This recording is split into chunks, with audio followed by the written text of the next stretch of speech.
Merry Christmas and a Happy New Year. The Chennai Silks. Let the celebrations begin. தலைமையினுடைய போக்குக்கு எதிர்போக்கு ஒரு இரண்டாம் கட்ட தலைவராக இல்லாமல் ஏதோ இவர் தான் டிசைடிங் அத்தாரிட்டி மாதிரி இதெல்லாம் அந்த கட்சியினுடைய குரலை போல அவர் பேசிக்கொண்டு அந்த கட்சிக்குள்ள ஒரு குழப்பத்தை அவர் விளைவித்துக் கொண்டே இருந்தார்.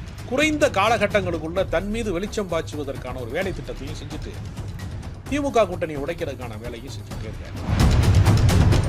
2011 சட்டப்பேரவை தேர்தலில் திமுக கூட்டணியில் 10 இடங்களில் போட்டியிட்ட விசிக 2021 6 இடங்களில் தான் போட்டியிடவே செய்கிறாங்க. ஸோ திமுக கூட்டணியில் அவங்களுக்கான அந்த நம்பர்ஸ் அதிகமாகிறதுக்கான வாய்ப்புகள் கண்ணு கெட்டின தூரத்தில் இல்லை. அப்படிங்கும்போது ஆதவர்ஜுனாவினுடைய அந்த ஸ்ட்ராட்டஜி சரிதானே. தேர்தல் அரசியலை எதிர்கொள்ள முடியாத கட்சிகளின் பிரச்சனை தான் இந்த சீட்டு குறைஞ்சதுக்கு உண்மையான காரணமே தவிர செலவழிக்க முடியாத சிக்கல் தான் காரணம் தவிர நிதி ஆதாரம் இல்லாத கட்சிகளுக்கு கூடிய பிரச்சனை அது. இதுக்கு பதிலாக அந்த கட்சியை இவங்க ஒழிச்சு கட்ட பார்க்குறாங்க. அப்படி கிடையாது. இவ்வளவு பெரிய ஆற்றல் மிக்கவராக இருந்திருந்தா தேர்தல் வியூகத்தில் இவர் நினைக்கிறதெல்லாம் சாதிக்கக்கூடியவராக இருந்தால் அவருடைய அறிவாற்றலை பயன்படுத்தி அவருடைய செல்வாக்கை பயன்படுத்தி அவர் விசிகாவே ஆளுங்கட்சியாக கொண்டு வந்துருக்கலாமே. நம்ம எல்லாருமே ஆதரிக்க தயாராக இருக்கமே. அதுக்கு யார் இடைஞ்சலாக இருந்தா சும்மா வாய்ச்ச விட விடுறது. தொண்டர்கள் கிட்டேயுமே ஆதவர்ஜுனா போய் சேர்ந்த மாதிரி தான் தெரியுது. அவரை தன்னை கிளைம் பண்ணிக்கிற விதம், அந்த மாநாட்டில் அவர் தன்னை பொர்ட்ரேட் பண்ணிக்கிட்டது இதெல்லாம் விசிகாவை கைப்பற்றுறதுக்கு ஆதவர்ஜுனா கிட்ட எதுவும் திட்டம் இருந்ததா?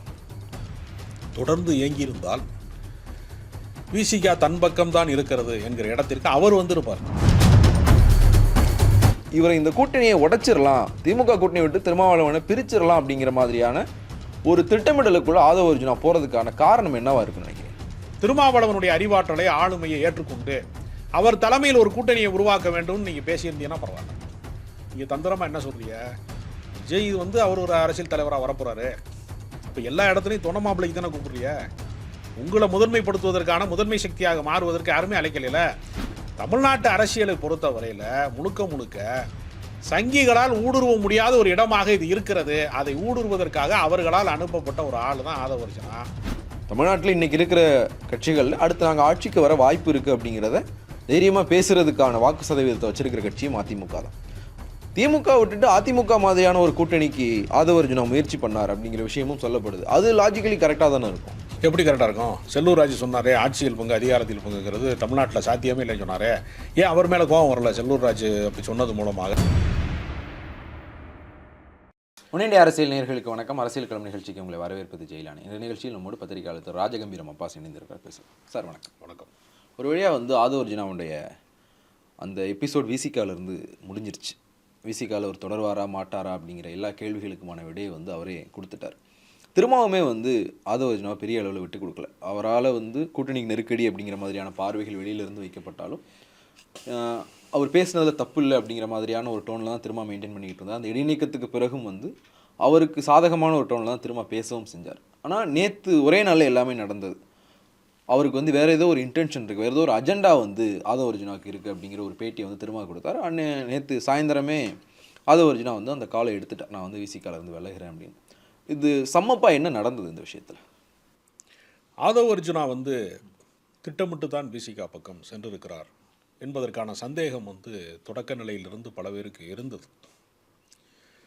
திருமாவளவன் அவர்கள் ஒரு பரந்துபட்ட சிந்தனையோடு, ஒரு தொலைநோக்கு பார்வையோடு, ஒரு தேர்தல் வியூகத்தை உருவாக்கக்கூடிய ஒருவர் நம்மோடு பணியாற்ற விரும்புகிறார் என்கிற அடிப்படையிலே புதிய இளைஞர்கள், அதுவும் தலித் அல்லாதவர்கள் தன்னுடைய கட்சியை நோக்கி வருகிற போது அவர்களை வரவேற்று அந்த கட்சியிலே ஏற்கனவே இருப்பவர்களுக்கு நிகராக எடுத்த எடுப்பிலேயே ஒரு துணை பொதுச் செயலாளர் வரைக்குமான பொறுப்பு கொடுத்து அவர்களை மரியாதை செய்ய வேண்டும், கௌரவப்படுத்த வேண்டும் என்றெல்லாம் அவர் அவரை ஹானராக நடத்தணுங்கிறதுக்காக தான் இவ்வளோ செஞ்சார்.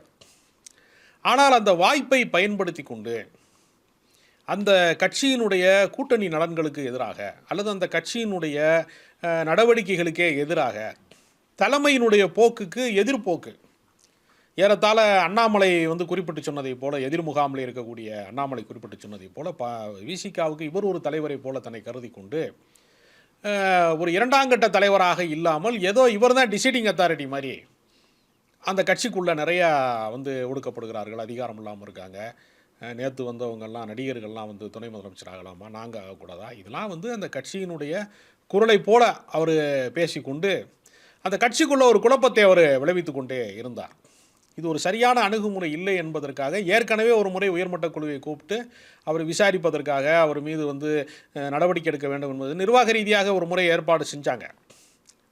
அதை தெரிந்து கொண்டு அவர் வரவே இல்லை, அந்த இதுக்கு வரவே இல்லை, அவர் உயர்மட்ட குழு விசாரணைக்கு வரலை. எனவே அவர் வந்து தன்னிச்சையான போக்கை வந்து அவர் மேற்கொள்கிறார் என்பது கட்சி நலனுக்கு எதிரானது. எந்த கட்சியாக இருந்தாலும் தலைமை தான் முடிவெடுக்கணும். அதற்கு முன்னாடி வந்து டிஸ்கஷன் இருக்கலாம். அது வந்து ஓப்பன் டிஸ்கஷனாக வந்து ஊடகங்களில் பேசுகிறது அல்ல. கட்சியினுடைய உட்கட்சி விவகாரங்களில் கடுமையான விமர்சனங்களை முன்வைப்பது அப்படிங்கிறது எல்லா கட்சிக்குள்ளேயுமே இருக்குது. அதை வெளியே சொல்ல மாட்டாங்க. பொதுக்குழுவில் என்ன பேசுனாங்க, செயற்குழுவில் என்ன பேசுகிறாங்க, உயர்மட்ட குழுவில் என்ன பேசுகிறாங்க, அது வந்து கட்சியினுடைய நலன் சார்ந்து உள்ளுக்குள்ளே விமர்சிப்பாங்க. தலைவரே விமர்சிப்பாங்க, பல கட்சிகளை கட்சியினுடைய முடிவுகளை விமர்சிப்பாங்க. ஆனால் அதை பொது வெளியில் வந்து அவங்க சொல்ல மாட்டாங்க.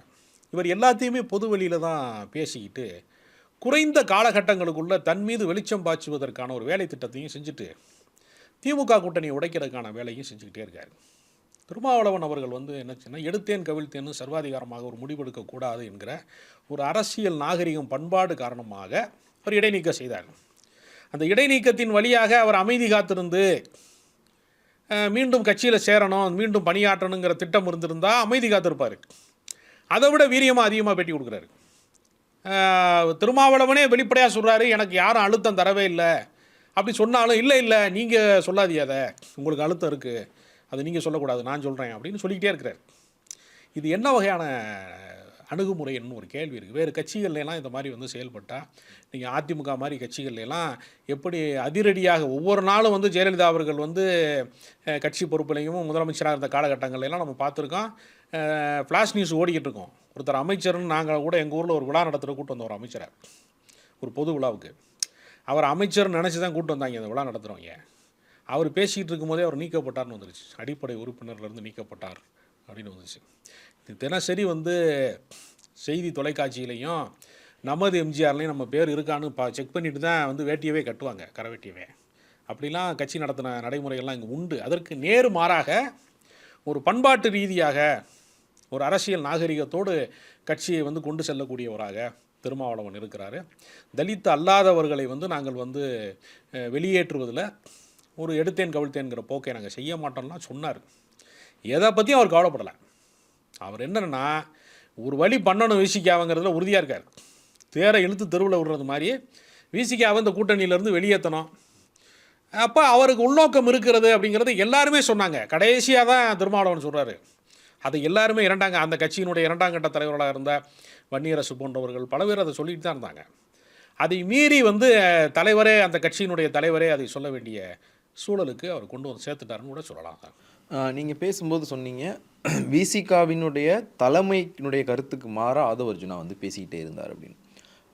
விஜய் கலந்துக்கிட்ட அந்த எல்லோருக்குமான தலைவர் அம்பேத்கர் புத்தக வெளியீட்டு விழாவில் ஆதவ அர்ஜுனா பேசினதுக்கு அடுத்த நாள் அம்பேத்கர் திடலில் ஒரு புத்தக வெளியீட்டு விழா நடந்தது. விசிகாவினுடைய தலைமை அலுவலகமான அம்பேத்கர் திடலில் ஒரு புத்தக வெளியீட்டு விழா நடந்தது. திருமாவளவன் கலந்துக்கிட்டு அந்த விழாவுக்கு நம்ம இந்தியாவிலேருந்து களத்துக்கு போய் விசிகா தொண்டர்கள் கிட்ட கருத்து கேட்டப்போ விசிகா தொண்டர்களுடைய கருத்தை தான் வந்து ஆதவ அர்ஜுனா பேசுகிறார் அப்படிங்கிற மாதிரியான கருத்தை எங்களால் அங்கேருந்து கேட்க முடிஞ்சது. இப்போது விசிகாவுக்குள்ள தொண்டர்களுடைய கருத்தை மீறியே தலைமை பேசிக்கிட்டு இருக்கா? அது தொண்டர்களுக்கு வந்து என்ன விருப்பம் இருக்கும்? விசிகா தொண்டர்களுக்கு திருமாவளவன் வந்து முதலமைச்சராகணும்னு விருப்பம் இருக்கும். விசிகா வந்து பொது கட்சியாக அங்கீகரிக்கப்படணுங்கிற விருப்பம் இருக்கும். இதெல்லாம் தவறு கிடையாது. ஆனால் இதற்கான ஒரு தொலைநோக்கு திட்டம் என்ன, ஒரு உழைப்பு வேணும்ல. நான் என்ன கேட்குறேன்னா, திமுகவில் வந்து அடுத்து யார் தலைவராக வேண்டும் என்பதை திமுக காரை முடிவு பண்ணணுமா, விசிகா காரை முடிவு பண்ணணுமா? உதயநிதி அடுத்த கட்ட தலைவராக அந்த கட்சி உருவாக்குதுன்னு வச்சுங்க, அது விசிகாவின் பிரச்சனையாது. இவர் எதுக்கு அதை பேசுகிறாரு? சரி, அந்த வார்த்தை சரியானதா? முதல்ல இங்கே வந்து மன்னர் ஆட்சி நடக்குதுங்கிறாரு. மக்களால் வந்து அவங்க வந்து தேர்தல் அரசியலில் போய் நின்று மக்கள் ஓட்டு போட்டு உதயநிதி சட்டமன்ற உறுப்பினராக ஆனதுக்கு பின்பு தானே அவங்களால வந்து அவர் அங்கீகரிக்கிறாங்க.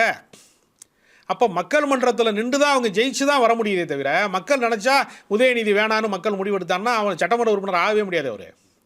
அப்போ இது வந்து ஒரு கட்சியினுடைய உட்கட்சி பிரச்சனை.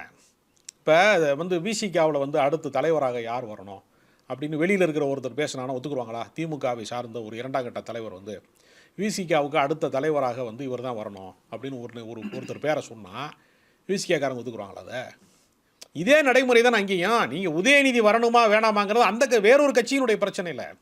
அந்த கட்சி அதிகாரத்தில் இருக்குது, அவங்க துணை முதலமைச்சர் கொண்டு வர்றாங்க. அப்போ நான் என்ன கேட்குறேன், இதெல்லாம் நியமன பதவி அது. இந்த ஆளுநரை வந்து சென்ட்ரல் கவர்மெண்ட்லேருந்து ஒரு ஆளை நியமனம் பண்ணுறாங்களே ஆர்என் ரவி மாதிரி, அது மாதிரி நியமனம் அது இல்லையே.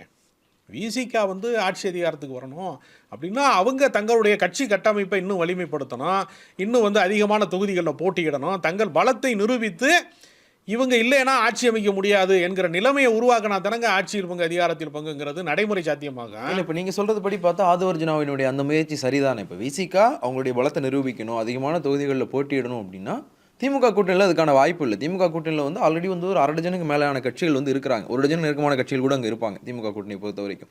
ஸோ அவ்வளவு கட்சிகள் இருக்கும்போது அவங்களுக்கான சீட் எண்ணிக்கை குறைவாக தான் கிடைக்கும். 2019 2 இடங்களில் தான் போட்டிட்டாங்க, 2024 2 இடங்களில் தான் போட்டிட்டாங்க.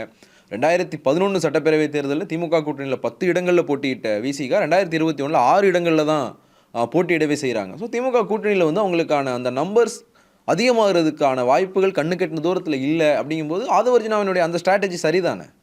அது சரி கிடையாது. அவங்களுக்கு மட்டும் 6 தொகுதியாக குறைக்கல, கம்யூனிஸ்ட் கட்சிகளுக்கு இடதுசாரிகளுக்கு குறைச்சாங்க. அதுக்கு என்ன காரணங்கிறது கலை யதார்த்தத்தில் வேற ஒன்று இருக்குது. இல்லை, அப்போவே வந்து திருமாவளவனுமே அதுக்கு விளக்கம் சொல்லிட்டாரு. ஆனால் நீங்கள் சொல்கிறீங்க என்ன விளக்கம் சொன்னார்? பாஜக உள்ள வரக்கூடாது அப்படின்றதுக்காக இந்த 6 இடங்கள் நாங்கள் வெளியில் சொல்லப்பட்ட காரணம் பாஜக வரக்கூடாங்கிறக்காக நான் கூட்டணியில் நீடிக்கிறேங்கிறது கொள்கை விளக்கத்துக்காக சொல்லப்பட்ட காரணம். உண்மையான காரணம் என்னென்னா, தேர்தல் அரசியல் என்பது, தேர்தல் ஜனநாயகம் என்பது இன்றைக்கி ரொம்ப காஸ்ட்லியாக மாறிடுச்சு. சிறு கட்சிகள்கிட்ட போதிய நிதி ஆதாரம் கிடையாது.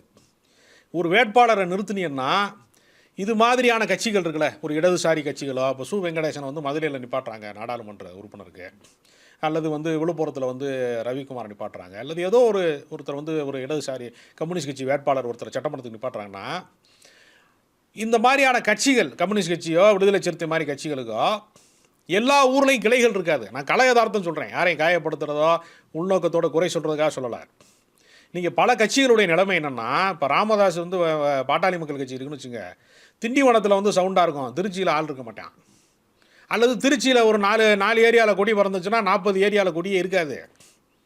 தென் மாவட்டங்களில் பல கட்சியே கிடையாது. எனக்கு தெரிஞ்சு, நான் தென் மாவட்டத்துக்காரன், எனக்கு தெரியும் கட்சியே கிடையாது, பல ஊரில் கிளைகள் கிடையாது. அப்போ இது மாதிரி கட்சிகளை எல்லா இடத்துலையும் கொண்டு செல்வதற்கு பெரிய கட்சிகளின் தயவு முதல்ல அவங்களுக்கு தேவைப்படுது. அவங்க காரணம் இல்லாமல் கூட்டணிகளை யாரும் போகலை. இன்னொன்றுன்னா, முன்னாடிலாம் என்ன செய்வான்னா, இந்த ஆரத்தி எடுக்கிறவன் 1-2 பேர் தான் காசு வாங்கினான், அத்தனை பேரும் காசு கேட்குறான். தேர்தல் ஜனநாயகத்தை எதிர்கொள்வதற்கு கொள்கை அரசியல் பேசுகிற, போராட்ட அரசியலின் வழியாக தன்னை வந்து உருவாக்கி கொள்கிற சிறிய அரசியல் கட்சிகளுக்கு இந்த தேர்தல் ஜனநாயகத்தை எதிர்கொள்ளவே முடியல. அதனால் என்ன செய்கிறாங்கன்னா, நாங்கள் தானே ஜெயிக்க வைக்க வேண்டிய சூழலில் இருக்கோம், நாங்கள் தானே வந்து எல்லா இடத்துலையும் கூட்டு போக வேண்டிய இடத்துல இருக்கோம், நாங்கள் தானே செலவு பண்ண வேண்டிய இடத்துல இருக்கோம்னு பெரிய கட்சிகள் வந்து, இப்போ கம்யூனிஸ்ட் கட்சிகள் வந்து முதலாளிகள்கிட்ட பணம் வாங்காதவங்க, நிறுவனங்கள்கிட்ட பணம் தேர்தல் நிதி வாங்காதவங்க, அவங்களுக்கு தேர்தல் செலவு நாங்கள் பண்ணணுங்கிறது தேர்தல் கமிஷன் வழியாக வெளியே வந்துச்சா இல்லையா? அப்போ இது வந்து கம்யூனிஸ்ட் கட்சியினுடைய கோட்பாட்டுக்கு எதிரானதான்னு கேட்டால் தேர்தல் அரசியலை எதிர்கொள்ள முடியாத ஒரு வீழ்ச்சி இது திமுக மட்டுமான குற்றச்சாட்டை மாற்ற முடியாது. நீங்கள் அதிமுகவுக்கு போனாலும் அவங்க என்ன செய்வாங்கன்னா, சீட்டு கூட கொடுக்கணும், செலவு பண்ணணும்ல. 10 சீட்டு கொடுப்பாங்கன்னு வச்சுக்கோங்க, ஒரு 25 சீட்டு கொடுக்குறேன் நான் அப்படின்னா அதிமுகவில் கூப்பிட்றான்னு வச்சுக்கோங்க, வெற்றி வாய்ப்புள்ள தொகுதி என்னவாக இருக்கும், அங்கேயும் ஒரு 4-3 தான் இருக்கும். அதுலேயும் சில நேரம் என்ன ஆகுன்னா, ஜெயிக்கிற கட்சிக்கு ஓட்டு போடணும்னு வேறு வாக்காளர்கள்கிட்ட ஒரு பொது புத்தி இருக்குது. ஜெயிக்காத கட்சிக்கு ஓட்டு போட்டோம்னா வந்து அது நம்ம ஓட்டு வேஸ்ட்டாக போயிருங்கிறேன். இப்படி ஒரு சிக்கல் இருக்குது. ஒரு படம் வந்து நல்லா இல்லைனாலும் ஒரு கூட்டமாக எல்லோரும் போகிறாங்கன்னா நம்மளும் சேர்ந்து போகணும் அந்த படத்தை பார்க்கணும்னு நினைக்கிறான். அப்போ தனி மனித கருத்து இல்லாமல் மந்தை மனநிலையை வேற உருவாக்குறான். தேர்தல் அரசியலை எதிர்கொள்ள முடியாத கட்சிகளின் பிரச்சனை தான் இந்த சீட்டு குறைஞ்சதுக்கு உண்மையான காரணமே தவிர, செலவழிக்க முடியாத சிக்கல் தான் காரணம் தவிர, நிதி ஆதாரம் இல்லாத கட்சிகளுக்கு கூடிய பிரச்சனை அது. இதுக்கு பதிலாக அந்த கட்சியை இவங்க ஒழிச்சு கட்ட பார்க்குறாங்க. அப்படி கிடையாது.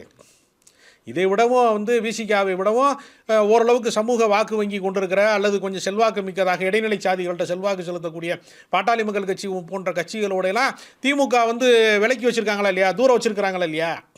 இது கொள்கை அரசியல் தான், அது ஒன்றும் மாற்றுக்கிறதுலாம் கிடையாது. கொள்கை அரசியல் தான். இதை நடைமுறைப்படுத்துவதற்கு கலை யதார்த்தம் வேற ஒன்றாக இருக்கிறது. கள அரசியல் செய்யாமல் வெறும் ஊடக அரசியல் செய்கிறதுன்னு ஒன்று இருக்குது. அது பாஜக ரொம்ப சிறப்பாக செய்யும். பல கட்சிகள் இருக்காங்க, வெறுமனே மீடியாலே கட்சி நடத்துவாங்க, களத்தில் வந்து ஒரு இடத்துல கூட கிளை கழகங்களில் கொடி பறக்காது. அதனால் ஆதவர்ஜுனா வந்து கள அரசியல் பண்ணியிருக்கலாம்ல. இவ்வளவு பேசுகிறவர், நீங்கள் எல்லா ஊர்களையும் போய் கள அரசியல் பண்ணி கட்சி கட்டமைப்பை வலிமைப்படுத்தி திருமாவளவனை நீங்கள் முதலமைச்சராகவே ஆக்கியிருக்கலாமே. நீங்கள் தான் தேர்தல் வியூகத்தில் பெரிய கிங்காச்சே. நீங்கள் பெரிய வலிமை மிக்கவராச்சே நீங்கள், பெரிய அறிவாளி வேறு நீங்கள் தான் வந்து திமுகவே ஆட்சி கட்டில் அமர வைப்பதற்கு நீங்கள் உங்களுடைய அறிவாற்றல் தான் காரணம்னு நீங்கள் வந்து பல இடங்களில் சொல்கிறீங்க. அண்ணா காரணம் கிடையாது, கலைஞர் காரணம் கிடையாது, திமுக ஆட்சிக்கு வந்ததுக்கு ஆதவ அர்ஜுனாவுடைய அறிவாற்றல் தான் காரணம்னு அவரே சொல்லிக்கிறாரே, தன்னை தானே சொல்கிறாரே. தேர்தல் வியூகம் வகுத்ததுனால தான் அப்படி நடக்குது. தேர்தல் வியூகம்னா என்னையா பண்ண போகிறாங்க நீங்கள்? ஏற்கனவே அந்த ஊரில் இருக்கக்கூடிய எத்தனை வாக்காளர் இருக்கான், எந்த சமூகத்துக்கு செல்வாக்கு இருக்குது, எந்த கட்சிக்கு செல்வாக்கு இருக்குன்னு டேட்டாஸ் எடுத்து கொண்டு வந்து கொடுக்குறாங்க. வேறு என்ன இவங்க தேர்தல் வியூகங்கிற பேரில் இவங்க மாற்றிடுவாங்களாமா எல்லாத்தையுமே? இது ஒரு டேட்டாஸ் கலெக்ட் பண்ணுற வேலை. அதை அந்த காலத்தில் கிளை செயலாளரும் ஒன்றிய செயலாளர்கிட்டையும் கலைஞர் நேரடியாக கேட்டு தெரிஞ்சுக்கிட்டாரு. அதை இவங்க ஆள் வச்சு டீம் வச்சு செய்கிறாங்க. இவங்க போனதுனாலேயே பிரசாந்த் கிஷோர் போய் ஒரு கட்சிக்குள்ளே போகிறதுனாலையோ அல்லது வந்து இந்த மாதிரி ஆதவ அர்ஜுனா மாதிரி ஆளுங்க வேலை செய்கிறேன் அப்படி நான் நினைக்கிறேன். அவ்வளோ பெரிய ஆற்றல் மிக்கவராக இருந்திருந்தா, தேர்தல் வியூகத்தில் இவர் நினைக்கிறதெல்லாம் சாதிக்கக்கூடியவராக இருந்தால், அவருடைய அறிவாற்றலை பயன்படுத்தி அவருடைய செல்வாக்கை பயன்படுத்தி அவர் வீசிக்காவே ஆளுங்கட்சியாக கொண்டு வந்துருக்கலாமே. நம்ம எல்லாருமே ஆதரிக்க தயாராக இருக்கமே. அதுக்கு யார் இடைஞ்சலாக இருந்தா? சும்மா வாய்ச்ச விடால் விடுறது, போகிற போக்கில் எதையாவது கொளுத்தி போட்டு இந்த கூட்டணியை கலைக்கிற வேலை. அவரை யார் அனுப்பியிருக்காங்க, எதுக்கு இந்த வேலை செய்கிறாரு அப்படிங்கிறத திருமாவளவன் கடைசியாக கிளைமாக்ஸில் சொல்கிறாரு. யார் அனுப்புனாங்க அவரை? யார் அனுப்புனாங்க? திமுகவை யார் வீழ்த்த வேண்டும் என்று நினைப்பவர்கள் யாரோ அவர்கள் தான் அனுப்பியிருக்காங்க. அது யாருன்னு நமக்கு எல்லாருக்குமே தெரியும். தேசிய அளவில் சங்கிகள் இருக்கான், மாநில அளவில் அதிமுக இருக்குது. 2 பேருக்கு தானே திமுக வீழ்த்தப்பட வேண்டும்ங்கிற விருப்பம் இருக்கும். அப்போ அவர்களினுடைய ஒரு பிரதிநிதி சங்கிகளுக்காக வேலை செய்தாரா இல்லை அதிமுகவுக்காக வேலை செய்கிறாரா? 2ல் 1 தான் உண்மையாக இருக்க முடியும். வேறு என்ன இருக்க முடியும்?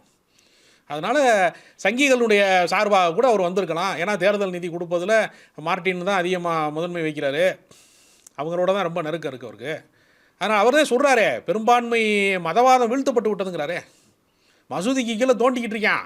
உச்சநீதிமன்றம் தடை போடலைன்னா எல்லா மசூதியையும் தோண்டி உள்ள கோயில் இருக்குன்னு சொல்லிக்கிட்டே இருப்பான். நாட்டில் வந்து 45 கோடி இளைஞர்களுக்கு வேலை வாய்ப்பு இல்லை, வந்து சோத்துக்கு இல்லாமல் இருக்கான், ரொட்டிக்கு இல்லாமல் இருக்காங்கிறதுலாம் இந்த நாட்டோட பிரச்சனை கிடையாதுங்கிறான். மசூதிக்கு கீழே கோயில் இருக்கா இல்லையாங்கிறது அந்த நாட்டோட பிரச்சனைங்கிறான். அப்போ குழப்பம் விளைவிப்பது, கலவரம் விளைவிப்பது.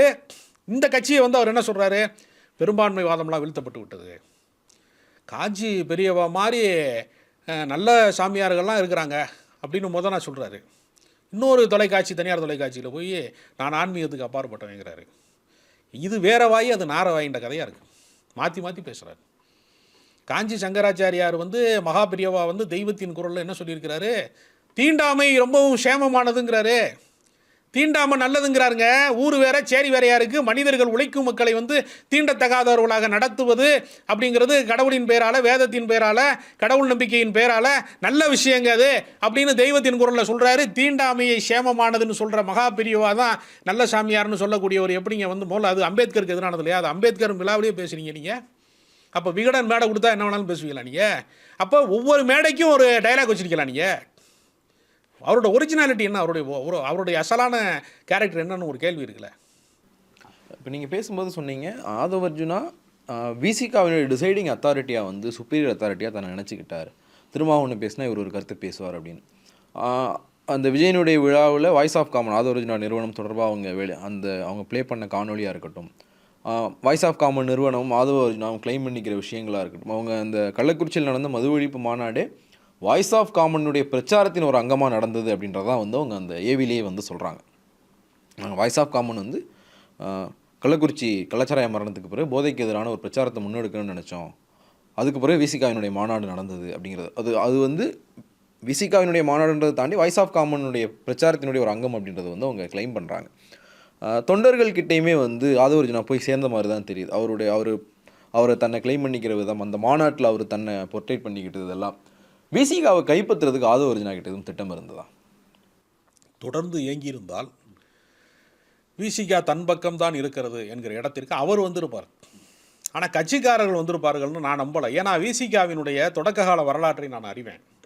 மதுரையில் வந்து அவங்க தலித் பேந்தர் ஆஃப் இந்தியா தொடங்கப்பட்ட காலத்தில் இருந்து அவர் தென் மாவட்டங்களில் சாதி ஆதிக்கம் மிக கொடுமையாக இருக்கிற அந்த இடத்துல இருந்து அவர் அரசியலை தொடங்குறார். அவங்க அமைப்பு மீது தொடக்க காலத்தில் 10 ஆண்டு காலம் தேர்தல் மறுப்பு இயக்கமாக அவர்கள் இருந்தபோது தேர்தல் பாதை, திருடர் பாதை என்றெல்லாம் திருமாவளவன் தெருவெங்கும் பேசி திரிந்த காலங்களில் அந்த அமைப்பின் மீது போடப்பட்ட வழக்குகள் எவ்வளவு, அந்த அமைப்பை முடக்குவதற்கான வேலை திட்டம் எவ்வளவு, என்கவுண்டர் லிஸ்ட்டு வரைக்கும் கொண்டு போனாங்க திருமாவளவன் உள்பட. நான் சொல்கிறேன், அந்த அளவுக்கு அவரை ஒழித்து கட்ட வேண்டும் என்று பல அதிகார மையங்களில் வந்து அவங்க வேலை செஞ்சாங்க. ஒரு கட்டத்திற்கு மேலே மூப்பனார் தான் சொன்னார், இவ்வளோ பெரிய ஆற்றலை வீணடிச்சிடக்கூடாது, நீங்கள் தேர்தல் ஜனநாயகத்துக்கு வரணும், அப்போ தான் நிறைய சாதிக்க முடியும்னு அவரை ஆற்றுப்படுத்தி அரசியலுக்குள்ளே இது பண்ணார் தான் கொண்டு வர்றாரு. தேர்தல் ஜனநாயக அரசியலுக்குள்ளே போன பின்பும் கூட அவர் நீர்த்து போகாமல் ஜனநாயக சக்தியாக மாறுவதற்கு, மதச்சார்பற்ற சக்திகளுக்கு துணை புரிவதற்கு, சனாதன எதிர்ப்பு எல்லாவற்றிலையுமே விசிக வரலாறு தெரிந்தவர்களுக்கு தெரியும். ஜெயலலிதா ஆட்சி அதிகாரத்தில் இருக்கிற போது மதமாற்ற தடை சட்டம் கொண்டு வர்றாங்க. அவங்களுக்கு எதிராக 1,00,000 பேரை திரட்டி மாநாடு போட்டு நாங்கள்லாம் இந்துக்கள் அல்ல, நாங்கள்லாம் பௌத்தத்தை தழுவுகிறோம்னு சொல்லி ஜெயலலிதாவுக்கே வந்து ஒரு மிகப்பெரிய அளவில் ஒரு சவாலாக திகழ்ந்தவர் திருமாவளவன்.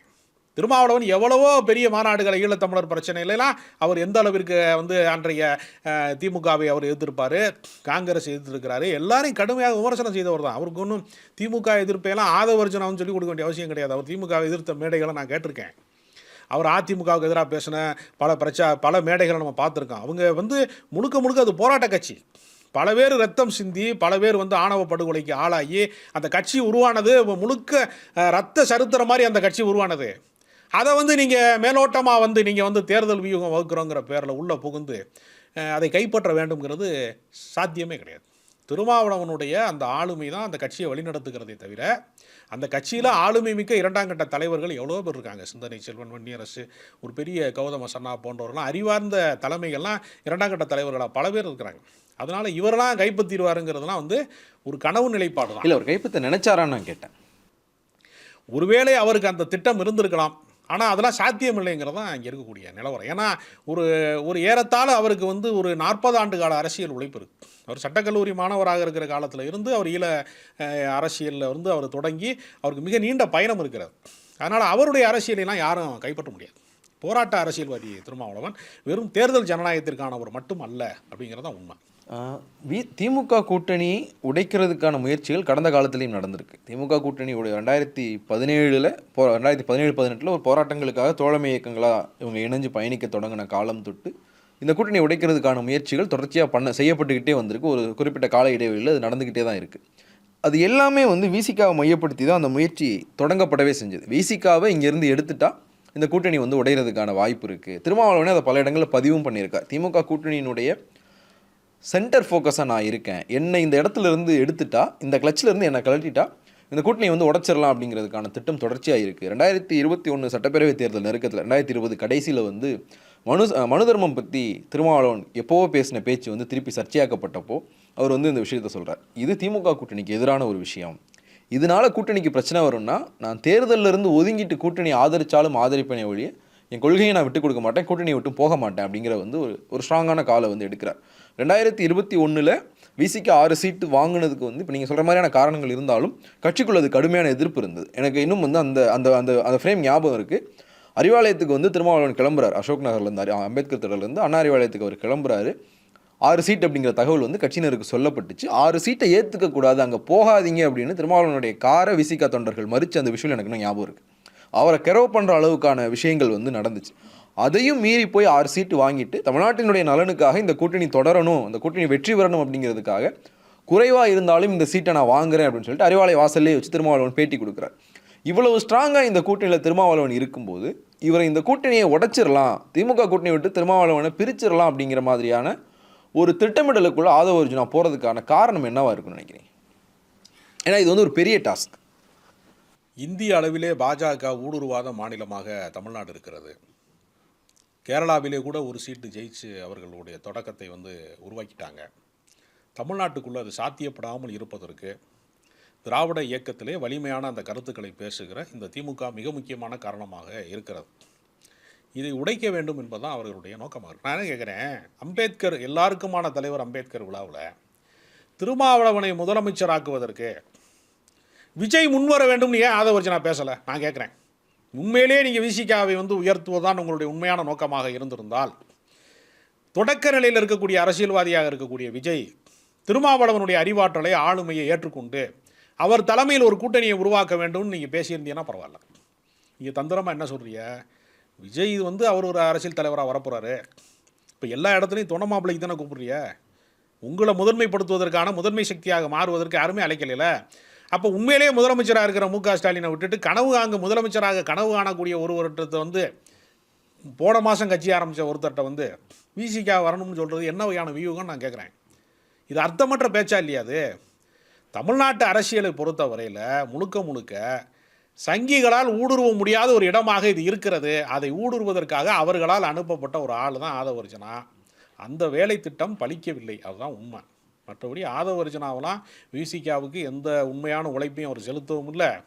அவர் தற்காலிகமாக வந்தார், அவர் நினைத்த நோக்கம் நிறைவேறலை, திசை திருப்ப வேண்டும் என்று அவர் நினைத்தார். ஏன்னா ஏற்கனவே மக்கள் நல கூட்டணியில் ஒரு முக்கியமான ரோல் பண்ணார் திருமாவளவன்.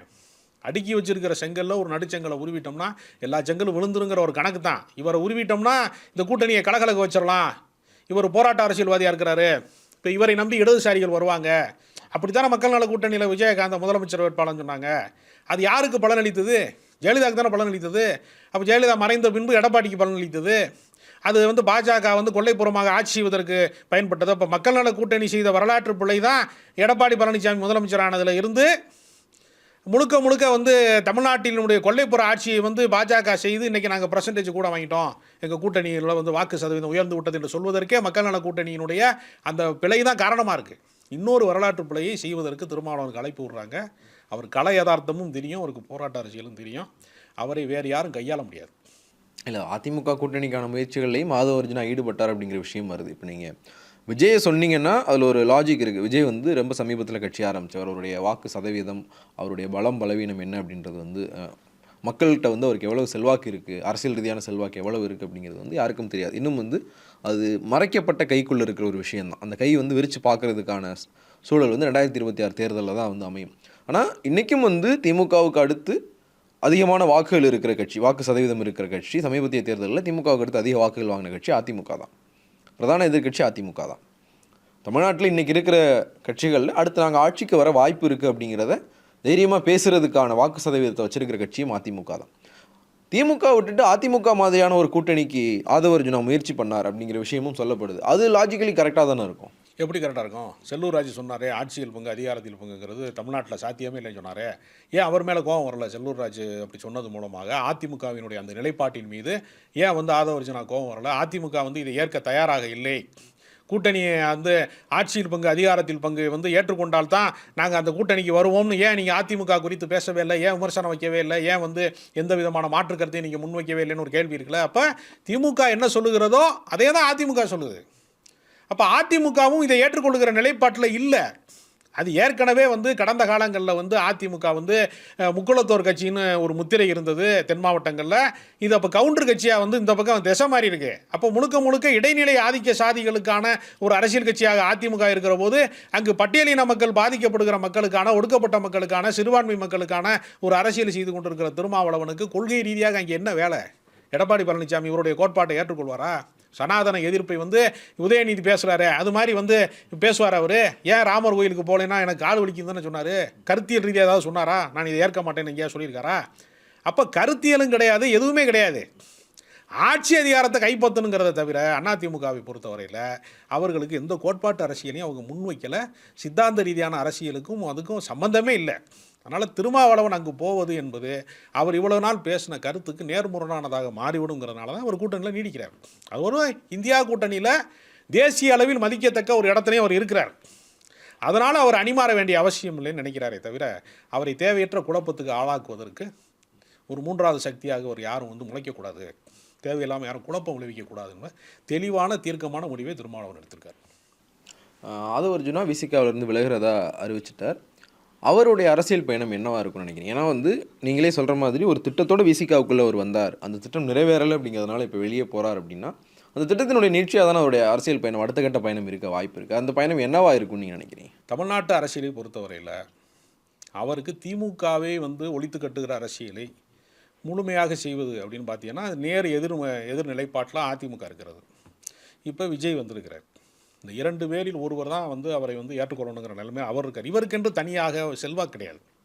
அவர் ஒரு லாட்டரி அதிபரின் மருமகன்கிறதை கழித்து விட்டு அவருக்கு தகுதியே கிடையாது, அவர் ஆளுமையும் கிடையாது.